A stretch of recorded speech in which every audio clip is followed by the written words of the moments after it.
Hey, on today's show, we have the owner of Karate Beyond here in Lakeland, Florida, as well as the host of the Jae Choe Show, talking to us today about his podcast, the karate dojo he has here in town, and a number of other really fun things. Come on, welcome to the show, Jae Choe.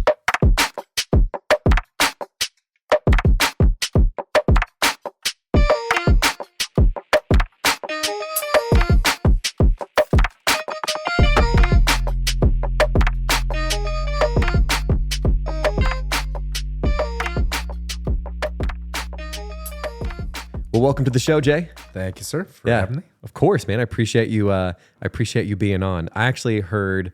I was saving this to tell you till right now. I heard some very encouraging words about you today. From who? Do you know He was actually. I was the first person on the show. His name's Ryan Flanagan. Okay. I was telling him I was recording tonight, and he was like, "Who you recording?" I was like, "Jae Choe." He's like, "No way." He's like, "Jae Choe, like the karate guy," and I was like. Yeah. He's like, dude, my son, he was my son's karate teacher. And he's like, dude, my son idolizes that guy. No kidding. Yeah, I think it was nice Journey or Paxton, one of his sons. But yeah, man, I've heard that from a lot of people though. You've been you've been having the dojo there for a while, right? Long time, dude. Yeah. Maybe let's get into that a little bit too. Yeah, there's a lot of stuff we can chat through tonight. How did you get into that whole arena of karate martial arts? So my dad, we immigrated to the United States late 70s, early 80s, and that was his thing. That was his profession, his career, and that's what put food on the table, was teaching martial arts. And then about 6 years ago, maybe it was more than that now, I decided to open up my own spot. Yeah. And so the spot that I have is called Karate Beyond. It's on South Florida Avenue, right across the street from the bowling alley, next to the Dairy Queen and Jimmy John's. And it's a brand new concept in martial arts training as it pertains to kids, because that's my primary focus is families. Moms and dads are participate as well, but mostly kids. And instead of being, if you remember like Karate Kid and all the stuff that they did in that film, it's like that, but it's more leaning towards kickboxing and mixed martial arts. So, you're not gonna, practice with nunchucks. You're not all that kind of stuff. You're not gonna, holster your hands next to your hips. It's much more functional than it is form. Got it. Yeah. So that's what Karate Beyond is. And, you're not breaking out the nunchucks or like the boards as often. I mean, we'll break some boards, but out of fun. Yeah. We'll do, you're not going to hear a bunch of yelling and kias or kiabs or anything like that. But a lot of things that are, that are going to translate well to reality, tons of push-ups. Yeah. Very much a meritocracy, and I say meritocracy in terms of, you earn your stripes, you earn your belts, you earn your rank. And for that matter, whenever you do tournaments, there's no participation trophies. So no one's, not everybody's given a medal or a trophy for just showing up. That's so good for kids nowadays. Yeah. I mean, there will be tiers, but good tiers, character building tiers rather. Yeah. I love that kind of stuff for like kids today. My wife and I've we've talked about our sons 3 going on 4 and putting them in like something like that. So maybe we'll talk about that soon. I got a pre-K class, man. Really? I got, classes for all ages, and they're all different. So like, if your kids that are 3 and 4 year olds, they have their own class. And we have a different way of teaching that are suitable for them. And then we've got a lower elementary class and an upper elementary class and a teen and adult class. And when it comes to little pre-K kids, it's all about, it's like Disney kids, right? Where when they get into elementary school, it's like Marvel Comics. Yeah. When you get into, the teen class, it's very much Cobra Kai. So it kind of it ramps up, the vibe ramps up, and it's age appropriate. That's awesome, man. Yeah, I know my son's super into the Disney stuff, and actually like Spider-Man, like that's his huge thing right now. So maybe he's right in between. But I love like the discipline, like I think from martial arts, from karate to like just sports in general, I think is so helpful Like he just finished his first like soccer season over at a church that's in our area, and I think it was great for him because it was like there's a practice during the week that he had to like hone in on his skills. He played, I mean, and of course it's 3-year-old soccer, dude. Right. He made one goal and it was on his own goal this year, but we cheered him on nonetheless because he was pumped about running and just being out there. Right. But there's something special about that discipline that I think helps kids. I mean, I say it, and the benefits of martial arts are just tremendous. It crosses the barrier of athletics. It crosses the barrier of something constructive to do that's beneficial, but it's a character development thing. So I'll have parents that come to me now that were students when I was doing it as a kid. Like friends of mine, acquaintances of mine, now that they have their kids and they're bringing them to me now, that they say, hey, what we were doing in martial arts for me as a kid was so great because I had more discipline. I felt like I had more discipline in my life. Yeah. And I want that for my kid now. I'm like, yes. That's exactly it. Proof Yeah. positive. Yeah. Yeah. Remember doing soccer was my main one as a kid. Like just Soccer's so great. So much soccer. And it was great. I loved it. I also did karate for a little while, mixed martial arts. And I think it just got to the point where like I was doing that and soccer and like maybe tennis and stuff. And it just got too much. So I honed in on soccer, but the discipline that it taught me of like, hey, if I want to be good, like I played goalkeeper, if I wanted to be good at this, I needed to spend time practicing this and honing in. And it carries over into a lot of other areas of life too. Yeah. Because I mean, if it's like, you get good at one thing and you learn how to get good at that thing, well, you can translate that everywhere. So many. Yeah. Yeah. For sure. And then for me too, like I don't want it to be all encompassing, because I hear stories about baseball or football and the travel teams and the money and the time and the parents driving you everywhere to get to those things. For me, you come in once or twice a week and make it consistent. Yeah. That's it. That's all I want from you. I don't want you to come in every day. As a matter of fact, do not come in every day. Just come once or twice a week and you're good. Yeah.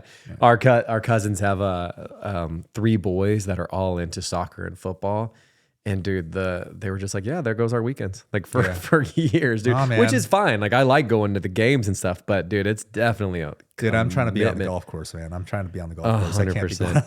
You golfing a lot lately? Dude, I play so much. Yeah. Well, I try to play as much as possible. So I play twice a week. And Where's your normal course, like home course for Lone you? Palm. Yeah. I am blessed to be a part of the Lone Palm community. It's a tough course. And talk about some character development on my end. Yeah. It's just humbling because I'm pretty good at what I do. My job and what have you. And then I roll up there and it's like, I'm just like some sort of just bush league player. But that's kind of good though, right? Like that's what I love. Like I've gotten into golf a little bit more recently, and there are things that I'm good at, and then I do something like that, and I'm like, oh, this is like a kind of like new territory for me to expand into, and it's like, oh, it's a new skill for me to develop. Like it's good for me to not be the best at that's good for everybody. You don't need to be the best at everything you do. Like, I mean, everyone's got to have their hobby to have a moving mental meditation, just to let out and de-stress. And golf is that way for me, even though I do get stressed out on the golf course. Yeah. I know we played this course, we talked about it before the podcast, but I played this course, Cabot, recently. I haven't been there yet. I want to. It looks awesome. So nice, dude. Yeah. It is. So the Roost is what I believe that we played. Yeah, the Roost. And I've never walked 18 holes before. I did all the math where I've always had a cart, and that's their thing too, which I get it. It's beautiful course, and you could easily destroy it with carts running everywhere. But walking 18 holes and playing, you're like, man, this is a legitimate sport right now. You're definitely Like, getting your steps in, man, and you find 100%, and you have a whole new appreciation for the PGA players, right? Those tour guys. Yeah. 'Cause they walk everything.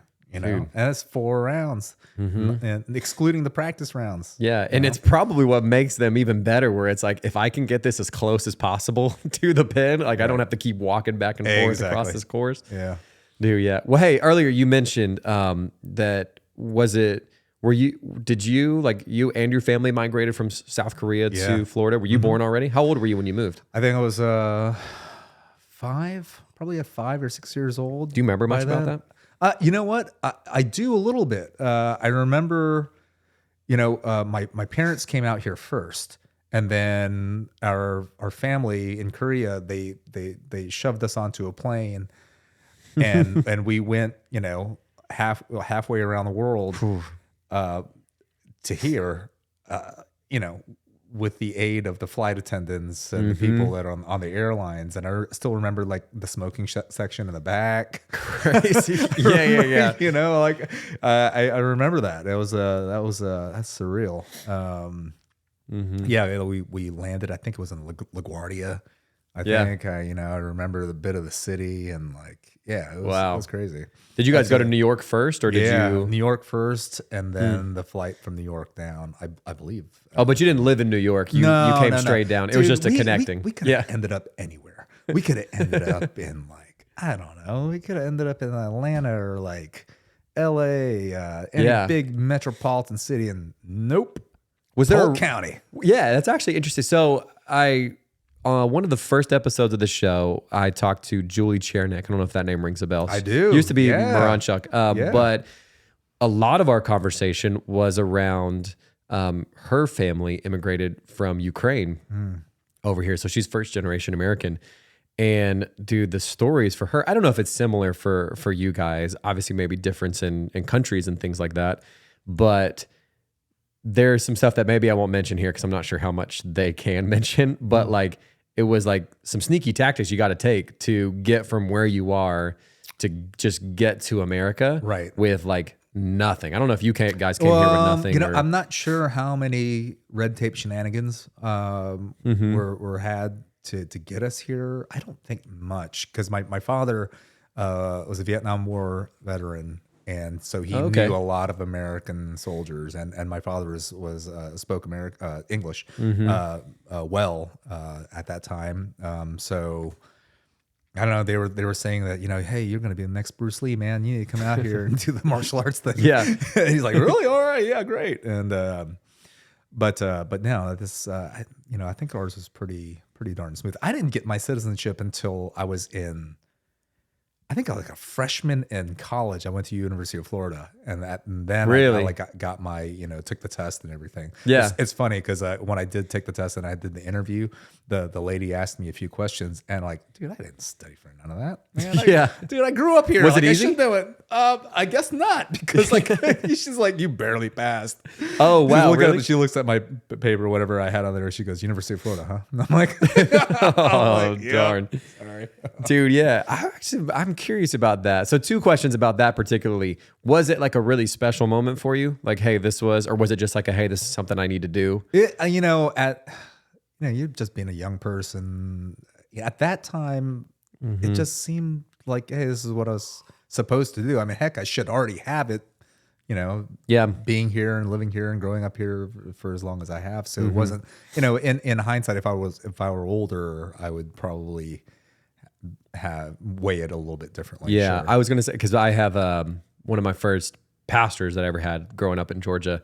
He is Jamaican and didn't get his citizenship until, I think he got it, voted in the last election or something like that. He literally just got it. And he's probably in his 50s or so. Yeah.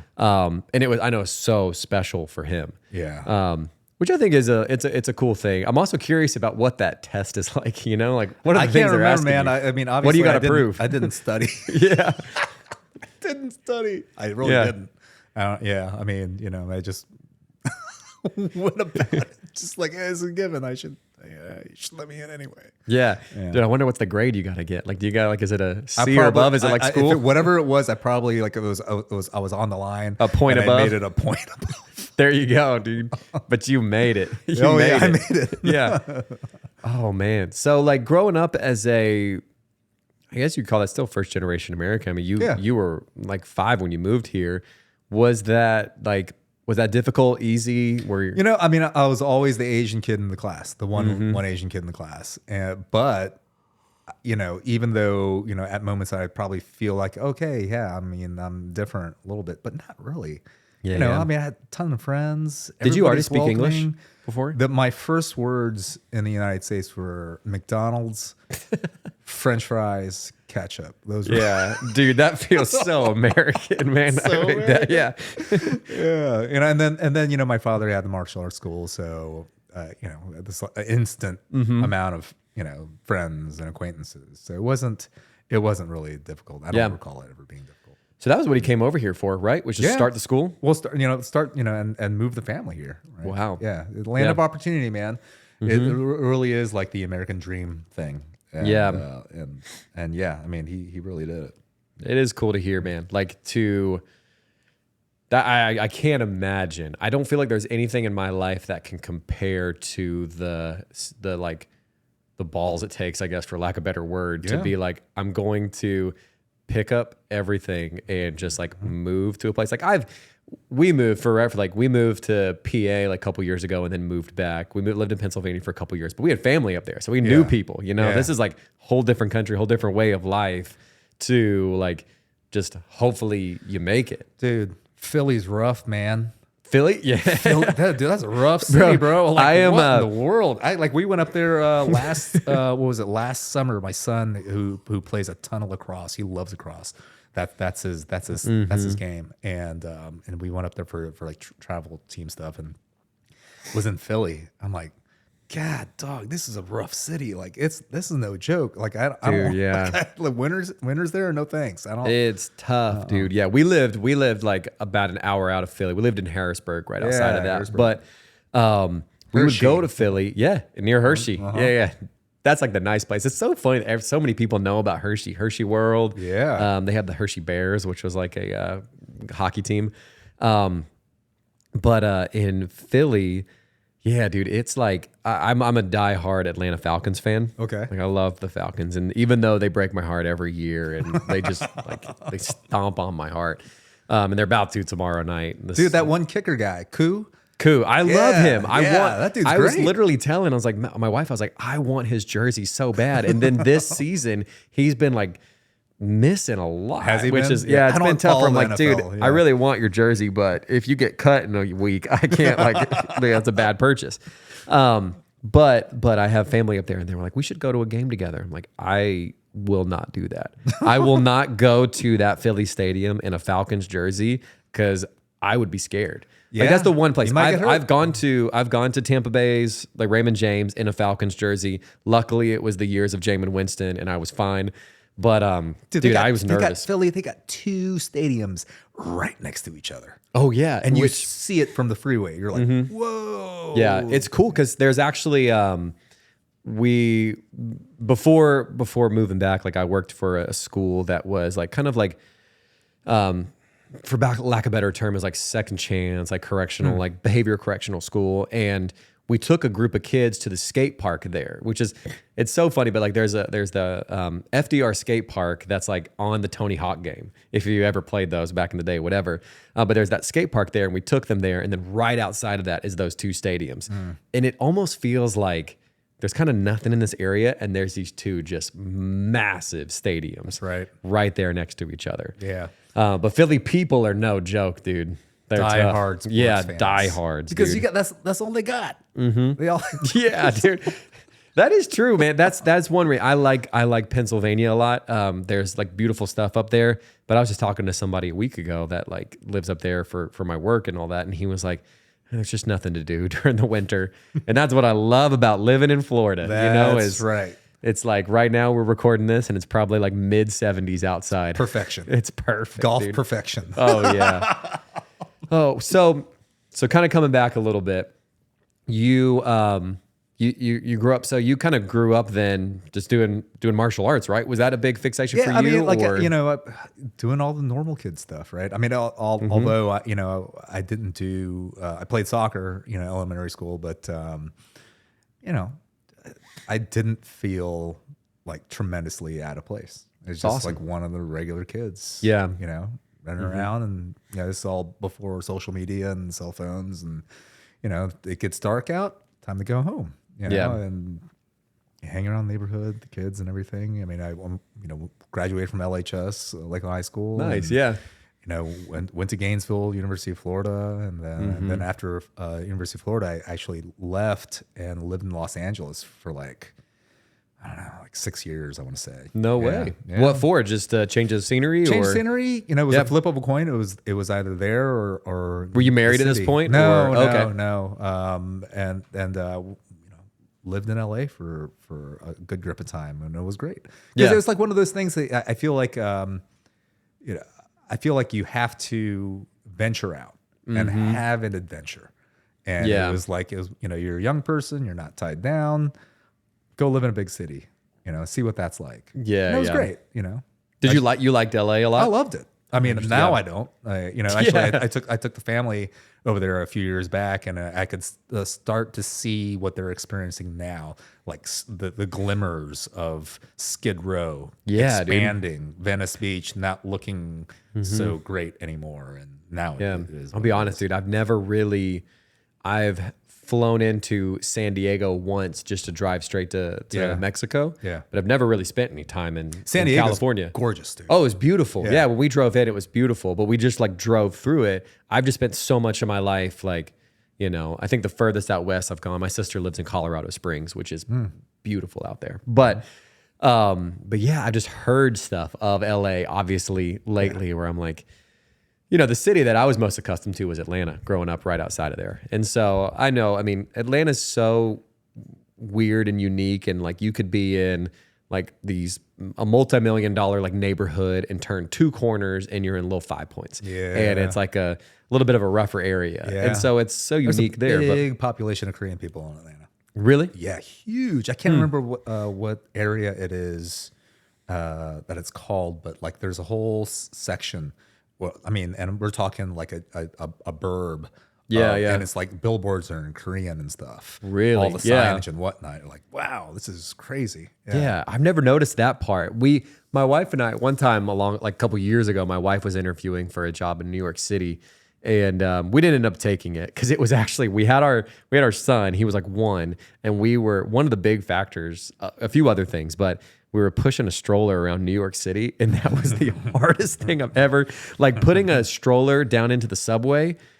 Yeah. That place it was never designed of thinking it's like, not ADA compliant. No, not at all, dude. I had to pick up that thing so much and carry it through and push it through the turnstiles and all that. But anyways, we went through that one section of like the Jewish, like, area. And dude, that was weird for me. Like I just had never really seen that before. Like a whole neighborhood just in Hebrew, different stuff, like magazines, all that. Where you're like, oh, this is unique. Yeah. Yeah, I love places like that though, because you're going to get something authentic. 100%, right? Yeah. Like rolling into Chinatown. You're going to hit up great Chinese food or what have you. For me, like traveling is like the number one thing is food. Mm-hmm. The sightseeing, looking all the tourist stuff, that's great. But where's the good food at? 100%, dude. That's why I love when I go back home so when we go to Georgia, it's barbecue. There's just some great barbecue there, which I feel like there's got to be some places in Lakeland that I just haven't found. I'm trying to think food wise, Lakeland. There's good spots though. There's some chains that are decent, but like there's got to be like I try to avoid the change. The chains rather. Small stuff like what is it? Fat Jack's. That's an institution. Oh yeah. My favorite breakfast spot is Fat Jack's. I love that spot. Yeah. But in Pennsylvania, it's like the Phillies and the bread and all that kind of stuff, dude. Yeah. There's this place in Harrisburg called the Jackson House, and they're never going to know that I shouted them out on this episode, but like it's like cash only. They're only open from 10 to 2, but it's the best sandwich or best burger you'll ever have, dude. Yeah. And they're cash only because I know they're doing some shady stuff, but like it's so we good. We hit up Angelo's over there in Philly. Really? Because I follow Dave Portnoy, Barstool Sports. Oh yeah, and yeah. He does that one bite the pizza challenge. stuff. Yeah. And he was like best Philly cheesesteak, ever in Angelo's, whatever we had it, and like legitimately, this is delicious, dude. Yeah, it's fantastic. The bread, everything. Yeah. Well, dude, I hope that someday, sponsor of this show is actually Pizza Odyssey no here kidding. in Lakeland. Yeah, they're awesome guys, dude. They live right around from me. And I their told them stuff that is so I reached good. out that I'm on hiatus on the podcast. And I told them I'd have him on the show. I'll have to circle back to it when I start recording. You should. I'm actually trying to have him on the show too, which he's an awesome guy. I think he's got a really cool story too. But which I want to get to the show too in a second, actually. But yeah, they we're sponsoring the show now, and Cool. dude, their stuff is so good. My wife and I get the OG, and we love it. And they've started to give us some pies for like nights when we're recording and stuff like that. Oh, that's cool. And whatever they made us last time, like there's this butter sauce. I know it can't be good for you, Yeah. but it was so good, man. Butter's good for you, man. So Dave Portnoy, please do Pizza Odyssey here in Lakeland, Florida. There you go. So the podcast though, man, you've been doing this for a while, right? Yeah. I started, was it like 3 years ago on it? And was it, I can't remember. You know him. Oh God, I'm blanking on the name. Jeez. Loud Life Productions. Lakelander. Huh? No, not Lakelander Magazine. No, but someone here in Lakeland. Oh yeah, Lakelander. Yeah. We have mutuals. Like, gosh, why am I forgetting names? Someone that I've interviewed, or Wayne has. Wayne has. Yeah. Had him on. Oh man, Gosh, dog it. It'll come back to us. Sorry, bro. I forgot, man. Like I'm just brain fart. But anyway, so yeah, just I always wanted, I'm a huge fan of podcasts, love the Joe Rogan Experience. Yeah. And I was like, you know what, that'd be cool to just have a local one, just interviewing people around me. Yeah. Why not? And that was it. And for mine, completely unedited. I just hit the record button. You guys got fancy mics. Like I got like those regular Shure mics, right? Yeah. 2 of those and then a little recorder thing, and that's it. I mean, if I could pull it off, I'd just do it straight from my iPhone. Yeah. Which I may end up doing. Because I'm just like so low rent. Well, sometimes, and also sometimes it's worth it, man. Because it's like I've been in those moments too, where it's like, man, I'd love to, like, this person that I've just met here is so interesting. I'd love to just hit record on this conversation. Yeah. But that's awesome. You've been doing it for a couple of years, which is cool. I think for our community too, like, I think it's really, and that's part of like heart behind the show that I'm doing here too, is like there's so many unique people that we have here around us. And, I could go on and on about this. I feel like I've caught myself. I'm not trying to blame anybody else, but even just for myself, I talked to Paige Wagner about this, who was just recently on the show. I've caught myself going into a coffee shop and just heading the phone the whole time, order my coffee, get my stuff, and leave. And thankfully, I didn't do that one time because I met like a guy named Jae David, who was just recently on the show. He's a 2-time Grammy-nominated bass player for the reggae category. He owns his own production for reggae. Cool. Honestly, you should have him on your show sometime soon. He's a great guy. Cool story of just like loving music, and like he was originally in a Rush cover band and No way. like discovered reggae and Marley and just like got into it and loves it. And I think he's a pretty big deal in that community there, but he lives here in Lakeland, and he's like goes to the same coffee shop. And I would have never known that if I wouldn't have just put my phone in my pocket for a couple minutes. Yeah, there's some sneaky, interesting people around. 100%, dude. Yeah. I mean, like, I don't know, like with the podcast, I think I'm like 160, which is wild, dude. That's awesome. And then, but after a while, I was like, I think I wanted to like pivot and do something different. But then again, I've been obsessing about golf. And so that's, like in the mornings during the week, 'cause I don't have the dojo until the evening. So I go out, practice or play. And so like, I may like go on doing video and like doing something a bit more like golf centric or something. That show, comedians in cars getting coffee. Yeah. Yes. I was like, we're going to do something like that, but it'll be in a golf cart over the course of like 9 or 18 holes. That's a great idea. It'd be fun. It would be 100% fun. Yeah. I love that because it's so unique too, like the Seinfeld thing. Yeah. My favorite one was when he interviewed Barack Obama and they just do that little circle. And it's like, my favorite part about that too, though, where I'm like, the Corvette. Yeah. Despite politics and all that kind of stuff, they're walking into the White House and this little like staffer runs over to Obama, hands him a cup, and he just like sips it real quick and tosses it. Yeah. And Seinfeld it's almost you can tell like he almost wants to pass it by, but he goes, what was that? And Obama, like almost embarrassingly, he's like, that was gin. And he's like, oh, so you just have somebody that like runs you a quick shot of gin like once on the day. He's like, yeah, I do that. I love it. Which just like, but it's cool. It's like so unique and something I honestly like. I think you should do that because what I love about like your show and like the show that I'm trying to do here too, of my goal here is like just like honest conversations. Like I get that there's an aspect to both of our shows where it's like interview, but it's also just like, hey, whatever comes up. Let's just talk. Let's just hang out. Yeah. That's like my best, my most fond memories are those that were just, evening, couple cocktails, not in a rush and just flow. And and that's to me is great. What was the first episode you ever did? Do you remember that? It was, see, here we go. And it's the same guy. Same guy. We'll figure it out. Gosh, we got time I'm here. Figure out Pull out his the phone. Name. Jeez. While you're looking at that, even just today, I was listening to mutual friend because he goes to our church too. Andy Bosco. Yeah, had on this Andy. year. Yes, great guy. Love that dude. Great guy. Such a What cool a good story dude, too, man. Beef really O'Brady's. is. Shout out. Shout out to Beef O'Brady's. And he, when I had him on the show, and it's like I respect the guy. I really do.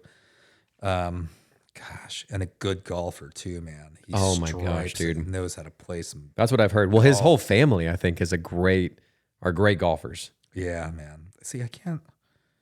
God, this is gonna kill me. What is wrong with me? Why is my Scrolling through brain 160. That is a really cool accomplishment, though, dude. No, I think this thanks. will probably be maybe 18th or 19th episode that we've posted when this comes out. Yeah. I so- love the fact that are we doing video? Is it? Are we No, recording we're not video? on video. No, Oh, I know okay. there's a camera pointed at us right now, but we're yeah. not. But that is the goal. So, yeah, man. Because I tried doing video for a while, and I just, I'm lazy, so I just like whatever. I'm not gonna. Is this it? Is it Loud Life?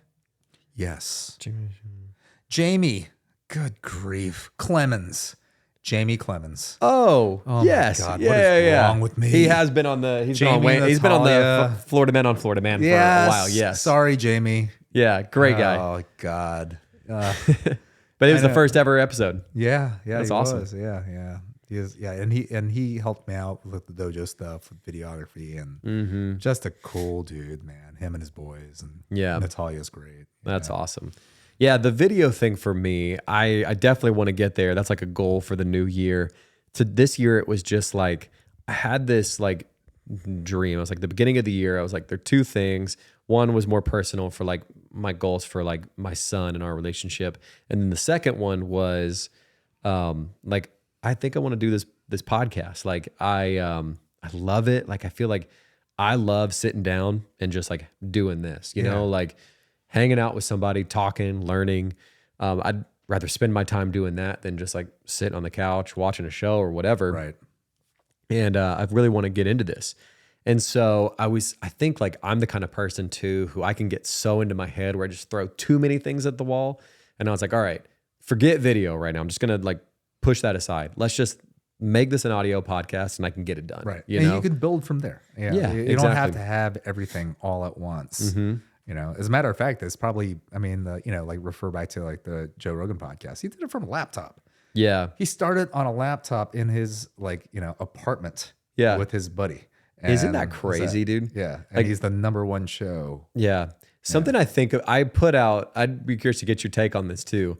I put out a poll on social media, and for whatever that means, like for the people that actually follow me, was, and I did get a decent amount of responses, but I was just like, hey, and this was right before the election. It was just out of curiosity, where do you get your news today? And it was like, mainstream media, CNN, Fox, like Good Morning America, all that jazz. ABC, I guess, is Good Morning America. But newspaper, which fat zero voted for that. Yeah. It was podcast, and then it was social media. And there was a very clear, I just went back and I looked through, there was a very clear line of like the demographics of age based on how you get your news. Yeah. And anybody who was older millennial and up was CNN, Fox, whatever. One of those kind of media podcasts. But everybody else was I'm getting it from podcasts or social media. Yeah. And and the unique thing about this year was, I mean, we saw whatever your political beliefs are, we saw like the Trump interview with Joe Rogan. Yeah. I would imagine that was very influential, you know? I don't think that exactly won it for him. Sure. Yeah. But it definitely helped, right? You know, like, I can't remember the last time I saw so many people, like, it just, you know, in my circle or near my circle that went out and that, you know, proactively said, I am voting. I'm not missing this one. Yeah. You know? Right.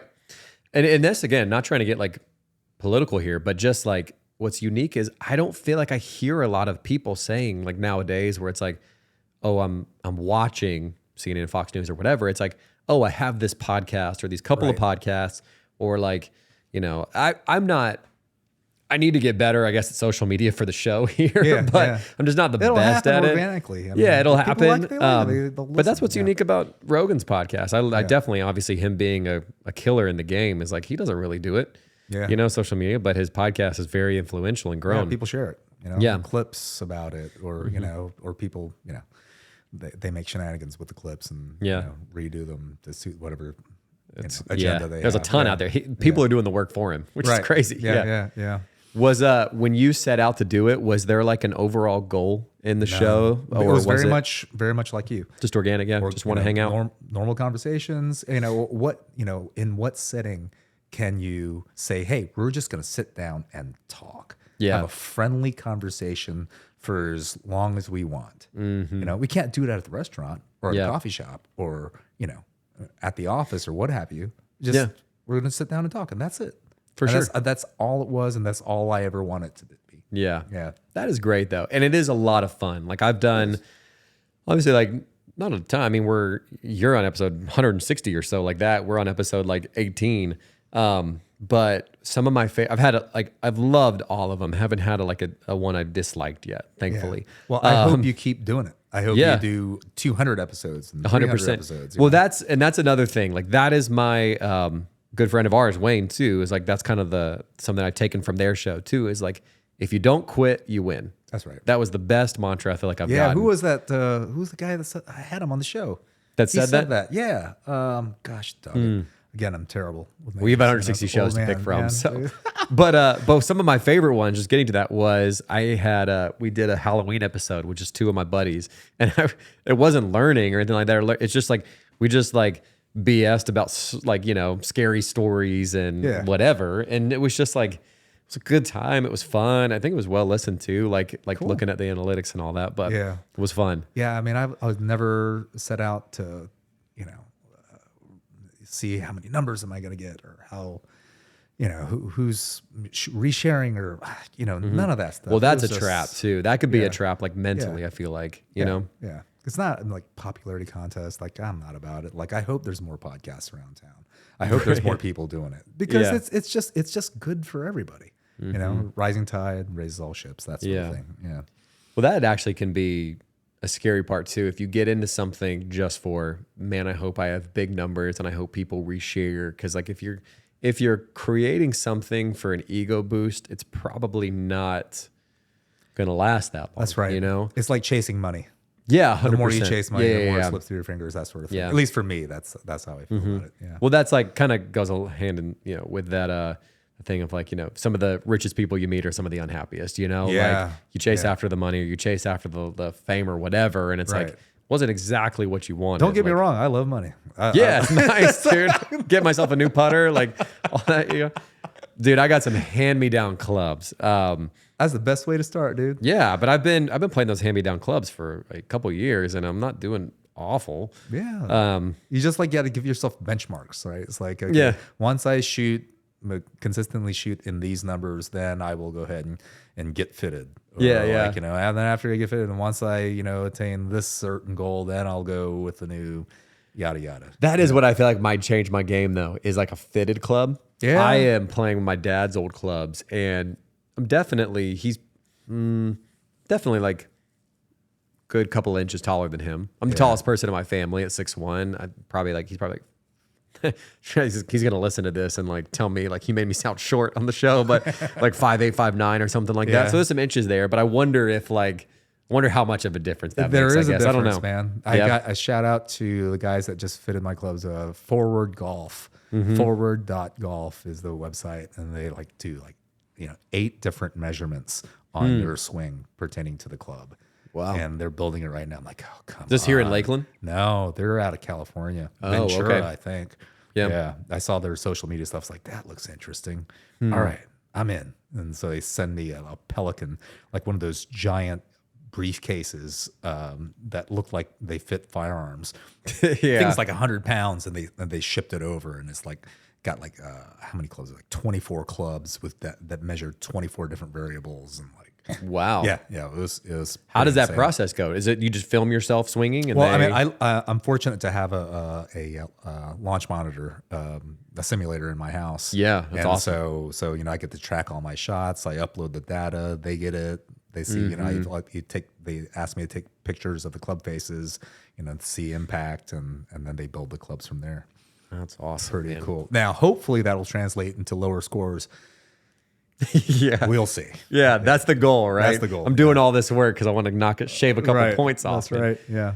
Yeah, dude. I just love it, man. I love the getting back to golf. Like, I love it's a couple of hours where you can just throw your phone away and just hang out, enjoy being outside. Yeah, and really get to know some people too. 100%. Yeah. And then I think that's where I'm going to start leaning the golf, the podcast toward is doing like in the golf cart. Couple cameras, and just, I'm looking forward to that. That would be I'll really have you fun. on the show. We'll all play. I would love to, dude. I hope I don't disappoint you in my golf game. And Chase, like, hey, we should do like a Florida Man podcast episode, on the golf course. That would be great. Yeah. You really get to know somebody on the golf course after a couple of hours. Yeah. Absolutely. Right? Yeah. There's no hiding emotions out there. 100%, dude. Well, that's what I love. Like, even like the Rogan podcast. That's why he says, like, I do 3-hour shows because you can make up stuff for an hour, but like then you get the real person after 2 or 3 hours. Dude, I love that, man. I get frustrated on the golf course for sure. I'm okay. Man. I curse like a sailor out there, dude. Yeah. I actually, surprisingly, so we talked about Cabot, incredible course. If you're in the Florida area and you like golf, because it's definitely like a little bit of an investment, you should go check it out. Cabot Citrus Farms. It was like top-notch experience. The driving range has that one that it'll track your ball for you. Yeah, TrackMan's out there. Yeah. Yeah. The courses are amazing. Like, the cart and like when you can get like a drink or like something could be a little bit better, but I get it. It's like, it's for the experience. But it was just incredible. And I played great. Like, I genuinely believe, like, we used a lot of my drives because we play like Shamble and all that. Yeah. And then I went like a couple weeks later and I played kind of like just an okay course or whatever. And I just was just straight into the woods, gone. Yeah, man. That's golf for you. Yeah. But it's like, maybe it was a little bit of the pressure too, like helps you in some ways, or maybe it destroys you. No, it's like you go out and play a great round, and the next round you expect that same thing to happen. And most oftentimes not done. Yeah. Oh man. Well, kind of coming back to before, I know we got a little bit left, but like what you're running through, it's Karate Beyond. Karate Beyond. Yeah. Like, has that been? That's been for you. I'm sure that's just like it's one of your biggest passions, right? Teaching martial arts. It is. Yeah. Yeah. It's my life calling. Yeah. It's awesome. I love doing it. I love how I feel after a great class. Yeah. And I know that it's making a positive impact. Yeah. I was going to ask, like, what's kind of one of the most special things for you in that? Obviously, so many of your like people participating are kids. Is it part in that of like seeing them be able to advance and to grow? Yeah. And it's not like growth on the mat, although you can see that and you can track that. It's years down the line. Yeah. Where I'll have students that'll come visit me. Was it recently? I was in Montreal a few months back, and we're walking in downtown. Nobody knew that my family and I were out there. And all of a sudden, out of the blue, I hear, "Master J." And I like literally had whiplash. I snapped my head around to hear Yeah. where that voice was coming from. This kid, tall, black kid, Yeah. was walking up to me. And Jordan Dominic, he played for Deion Sanders' team. He was one of the linemen for that. No way. And Wait, now in Colorado? in Colorado. Wow. Yeah, Okay. Yeah. And you know, he graduated and now he was in the NFL draft pool, I guess, and something happened, but he ended up at in the Montreal Alouettes, which is the CFL team. Yeah. Yeah. And he saw me in downtown walking. He knew it was me. How shouted out my crazy. name. And you know, he was an old student of mine from way back in when he was in elementary school. And That's cool though. That speaks volumes to the legacy of what you built though. Like it's cool to be like, I don't think I've ever had that happen to me. Like being in a whole different country. yeah, Like and some then, kid and then, recognized you. and then just like having people come back to me that I've known for the longest time that were kids that Have I've their taught. kids? Yeah, they bring their kids, and you know, and that's gratifying. Yeah, that lets me know that I'm doing something right. Yeah. You know, I love teaching martial arts again. I love, you know, seeing smiles on kids' faces. I love seeing it when they fail and they pick themselves back up and they keep going and they improve. Yeah. You know, that's to me is just it's everything. Right? Yeah. That's huge too. I mean, I appreciate what you're doing. Like for me, even as a dad now, more recent, I guess, you know, my kid's 3, another one's 1. He's into a number of things. He loves scootering and biking and that kind of stuff. Yeah. The biking is a little bit new because we're trying to take the training wheels off, right? Yeah. And it's like he's not great. He's great at scootering, but the biking he's not great at. And it's like, no, like we have to just staying consistent of like, hey, you're gonna mess up. We're gonna fall. Like today, right before we came here, he actually took a huge like.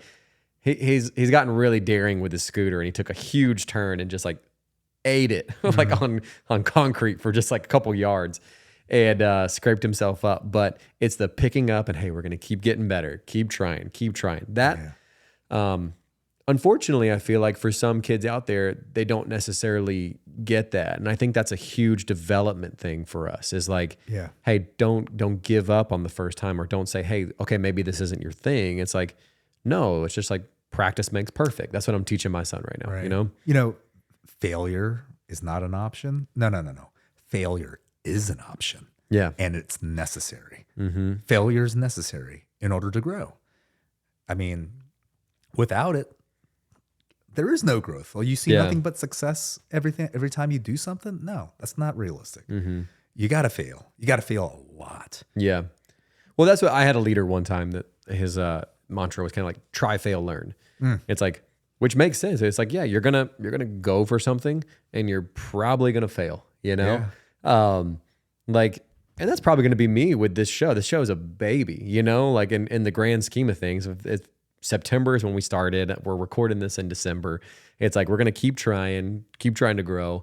But there will be failures, but it doesn't mean you just give up and move on to the next thing. You're not seeing the numbers that you think are happening. Don't look at the numbers. Yeah, 100%. Just enjoy it. Make great connections. Talk to cool people. You know, develop friendships, and yeah, the rest of it just takes care of itself. 100%. And that's what I've loved. Like I've met some really cool people just in the couple of months of doing this show. Some people that I already knew, some people that I didn't know, like yourself, like too. This has been great. And I'm looking forward to a lot longer of doing this, man. I hope you do, man. I hope you keep it rolling, man. Thanks. Well, our thing for this show is like, it's called 1 More Minute. So kind of towards the end is to say, hey, with 1 more minute left, for anybody that's listening today, obviously one thing is would love to know how we can kind of keep up with Karate Beyond or keep up with the Jae Choe Show. But 2, what's maybe something just encouraging you'd leave with somebody before we head out? Oh man, that's so much pressure. 1 more minute to say my piece, huh? Well, Karate Beyond, and it doesn't have to be a literal minute. Oh, yeah, there's been times where we've gone on for 10 more minutes. Sure. Yeah. Karate Beyond it's I'm easy to find. Just look up Karate Beyond on social media. There's no and between Karate Beyond. It's just karatebeyond.com. We'll tag it in the show notes too. We got the Instagram, we got Facebook, got the website, the Jae Choe Show. My last name is spelled Cho but it's pronounced Che. It's a Korean thing. I can, anyway. So JAECHOE show, or jche.net is the URL. What can I leave with? God, be cool, man. I love it. Be cool. Yeah. Just be nice. Present yourself in the best light possible to everybody around you, regardless of what your day is like. I love that. You know, just be a cool person, and the rest will take care of itself. It's so good. You know, like all of our problems are, in the grand scheme of things, are just minute. We're here and we're not even a blip in the galaxy. Yeah. We're gone in an instant, man.